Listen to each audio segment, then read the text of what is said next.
Yes, hello and welcome back to Step Up with Simply Greg. Once again, as you already know, Step Up with Simply Greg is all about elevating the mind and empowering you to make a change one step at a time. And if not you, then who? If not now, then when? Once again, we're speaking about the amazing topic of overcoming disappointment, especially where it comes to rebuilding or reconstructing the disappointment that you may have experienced from church hurt, which is a topic of discussion that is seldom spoken about, but is something that is experienced behind the scenes in certain communities. And here to help me with that, once again, is Samuel Baleera. Thank you very much for what you've shared so far. And, you know, you've shared it with such great depth as well. And there's obviously, as we were saying before, so much more that can be touched on that as well.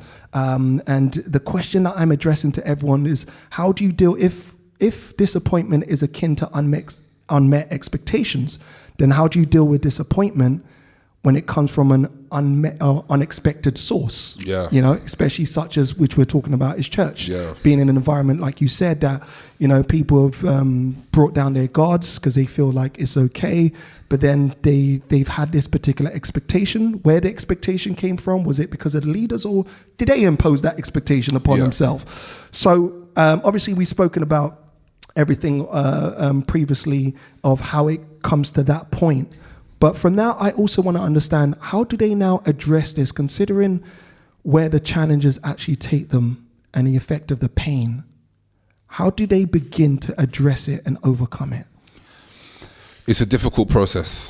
It's a very difficult process, because part of anyone that goes through any type of pain naturally feels justified to feel exactly what they've been feeling. True. And so when healing is nothing to do with justification, healing is just to do with moving forward and being whole. Wow, I like that. I have to pause you on that one. I have to pause you on that. You're dropping all these gems, like, you're straight after the break, you're dropping gems, and it's like, I was like, I ain't ready for you.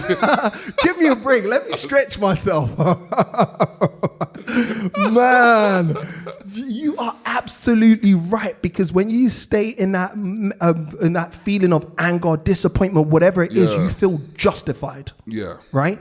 But like you said, your healing has got nothing to do with justification. Nothing to do with it. It's got to do with moving forward. Do you want to move forward, or do you want to be justified? You're justified in your feelings, so we'll leave you in that. But if you want to move forward, here's how you can do that.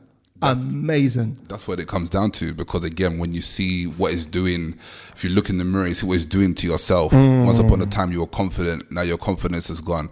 Once upon a time you could speak in front of people, now you can't speak in front of people anymore. Once upon a time you would be more trusting, you know, to form new relationships. Now that's gone out the window. So when you just weigh up the pros and cons of all the things that's going on, it's like, you know what, it's best for you to just put aside your pride. We know it hurt, and you should never have gone through that. And unfortunately, that's the way that life can be sometimes. But for your own sake, and for the people that rely on you, and for the people that want to see you succeed, and even based on God's expectation of you as well, let it go. Let it go and let it go. So it's a very difficult thing to do so. And so what I've definitely found is, when you have a good counsel of people around you, that can definitely help with the process. And when I say good counsel of people, I mean people who have a rational, healthy point of view. Because it's very easy to speak with people who are like, oh, this is what happened. Yeah, they're like that. This and they hype you up even more. They hype you up to a point where you're just ready to fight all the time. And it's like, once the hype is gone, they've gone back to their old lives. And you're the one that's still feeling that way. So you need to have a healthy counsel of people that can show you a different perspective. Help you to see, help you to break down exactly where things could have gone wrong. And in fact, help you to even take responsibility as well. Because again, as crazy as it seems, there's always a level of responsibility that we can take in terms of being able to see a process and how things came about.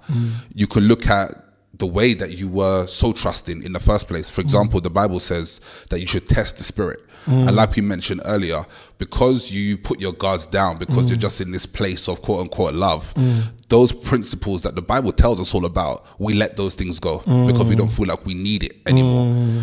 And so you then have to take responsibility to ask yourself, what part did you play in this? And I remember someone in the documentary actually says that sometimes the blow, the pain itself can be so devastating that you forget the part that you played. It's the shock. More focused on the pain and the shock. The shock is too much. It's so huge. It's it's so bad that you've completely forgotten. Hold on a second.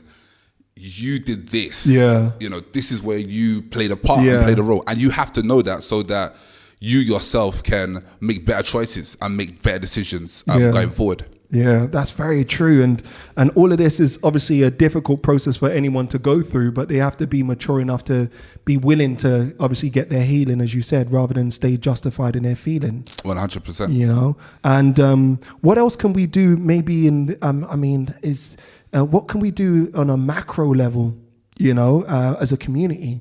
Do you think, is there anything that could be addressed as well, maybe on the other side, or is it more just an individual perspective that is self-reflective? No, most definitely. In the documentary, there's a woman that says there was no one that was available or ready or could handle the psychological issues I was dealing with. And so, again, pain manifests in many ways, but yet, if you're in an environment that don't have the personnel who are trained enough to deal with the kind of stuff that we need to deal with, then we're doing an inservice, we're doing an injustice, And so it's important for church institutions to, when they have those type of people in leadership positions or have those type of people in care positions or counseling positions, they need to be trained, they need to be available, they need to be people who understand the field that they're in so that they can help as much as possible. And again, this is the reason why there's so little resolve when things happen, because things happen everywhere. But the reason why the pain exists is because there's no resolve.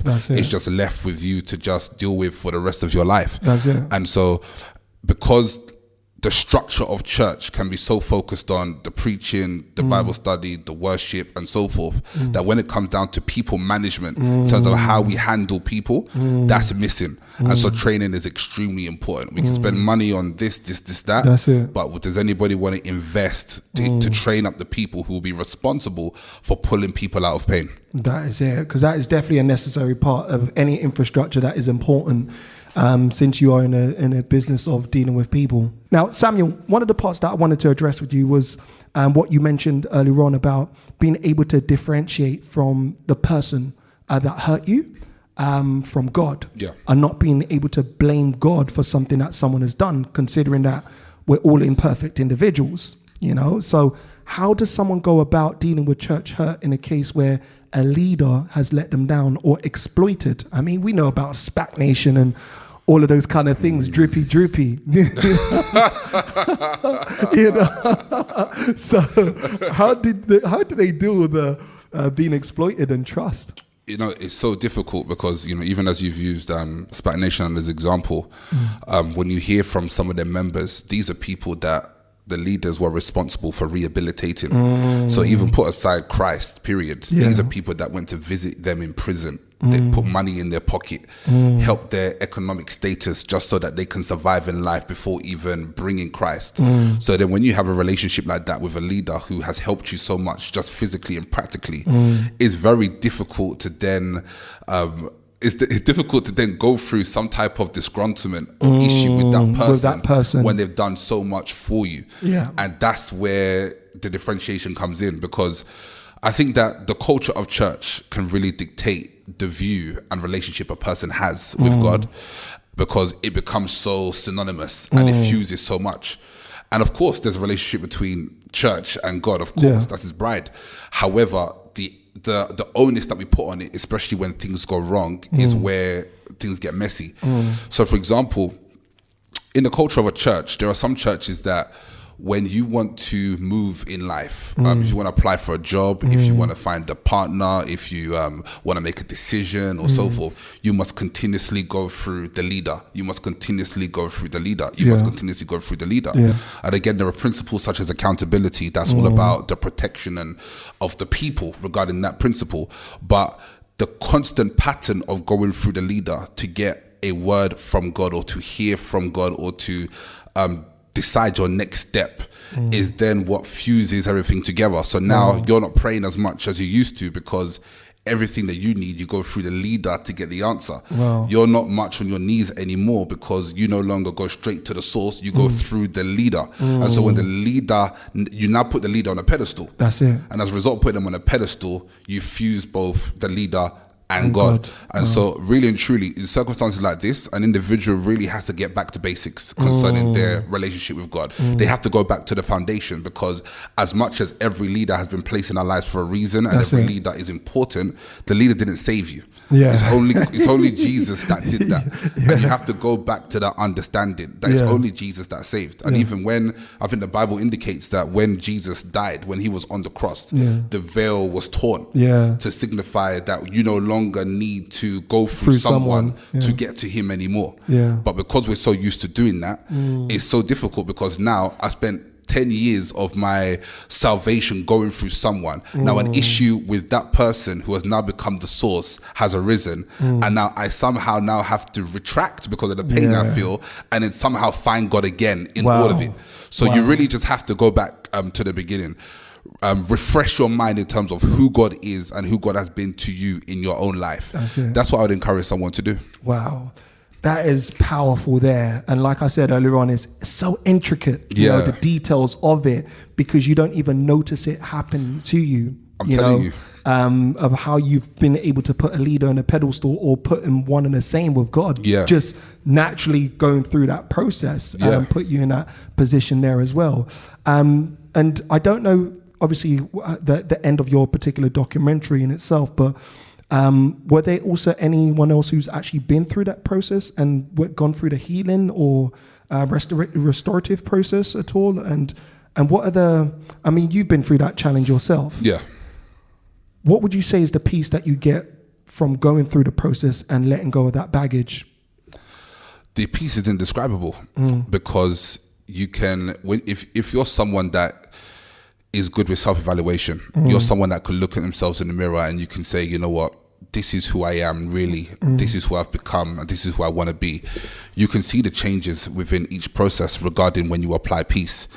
By letting go and by differentiating who's who and why is why. In fact, to be honest, for myself personally, things that I've been through regarding pain, regarding the church, that's one of the main reasons I've been all right, is because I've been able to differentiate between God and man. Because, you know, I know that's not God. I know that's not God. I know that's not God. God wouldn't do that.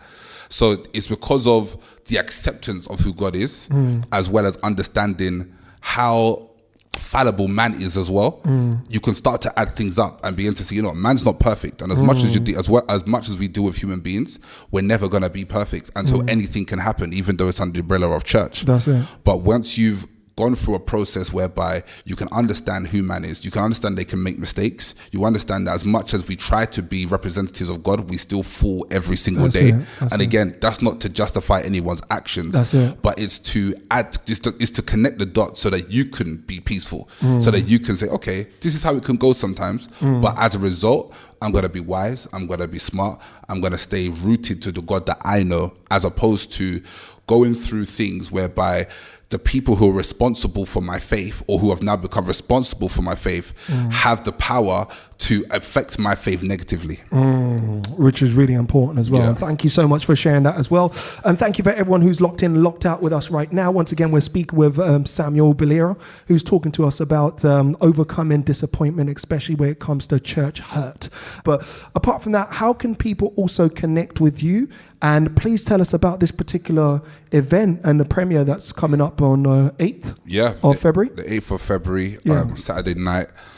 Doors open at 6:30. Show starts at 7 o'clock sharp. So please, sharp. Sharp is really sharp for real. It's not our venue, so it's sharp. It has to be sharp.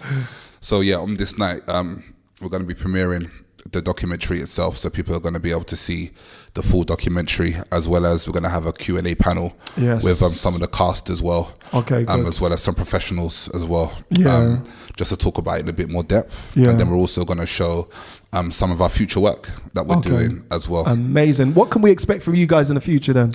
In the future, we just want to continue with the ethos of the company, which is telling stories that are untold. We want to maintain to support people, especially those who are hesitant to tell their stories. So we want to really, keep bringing that type of content out. Yeah. And what was one of the most shocking experiences that you found that, you know, someone may have gone through in your documentary? Just a case study. What can I say that I can say without spoiling something? Yeah.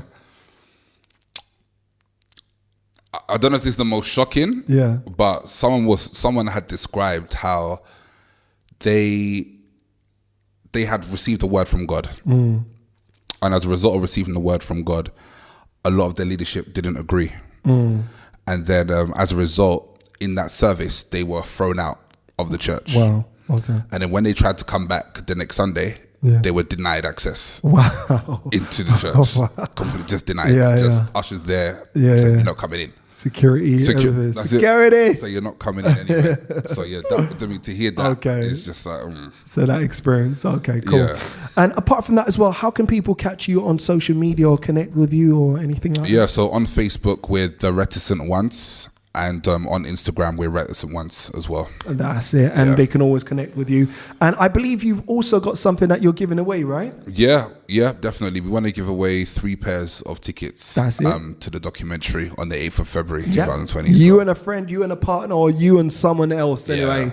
So you can come down as well. And we'll also let you know how you can get your hands on that. Make sure you connect with us as well on social media at Simply Greg Show, and also connect with at Reticent Ones, should I say.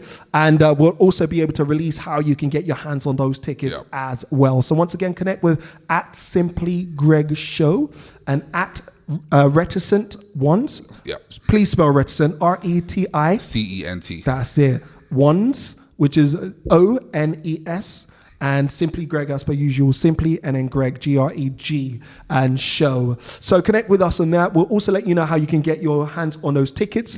3 pairs of tickets, which is 6 tickets. You and a friend, you and your girlfriend, you and your partner, or whoever you want to bring on that particular day. I am excited for you guys. Thank you. You know, I'm looking forward to so much more as well. There's depth in a lot that you are sharing, and I'm sure there'll be that same manner of depth to the conversations. With a panel on that particular day. Definitely. And anyone can also ask questions as well. And it's great to see that there's so much more to come from you guys as well with untold stories. Do you have a challenge for the week for us? Challenge for the week? I would say challenge for the week is see where you can take responsibility. See where you can take responsibility, regardless of what's happened, regardless of what someone has done or how someone's made you feel. Yes. See where you can take responsibility. That is amazing. What that does is takes you away from having a victim-minded spirit, and it puts you in a position where you are in a power and control over your life, and you can do something about it. Samuel, it's been a pleasure speaking to you. Thank you very much. Thank you so much for having me. Yeah, great. Thank you very much for everyone who's been listening to us and locked in and locked out. We greatly do appreciate that. As you already know, you've been listening to Step Up with Simply Greg. I myself am Simply Greg, and this show's all about elevating the mind and empowering you to make a change one step at a time. So what that basically means is that every week we have an amazing guest who's a specialist at what they do, specialist in experience, sharing with you the information you need to know in order to challenge your better self. And if not you, then who? If not now, then when? So you can always catch us every Thursday at 10 a.m. And you can also connect with us as well online at Simply Greg Show on Facebook, at Simply Greg Show on Twitter, at Simply Greg Show on Instagram. Life is difficult enough. Why make it any more? It's been a pleasure. Thank you very much for everyone locked in and locked out. Until next time, have a goodie.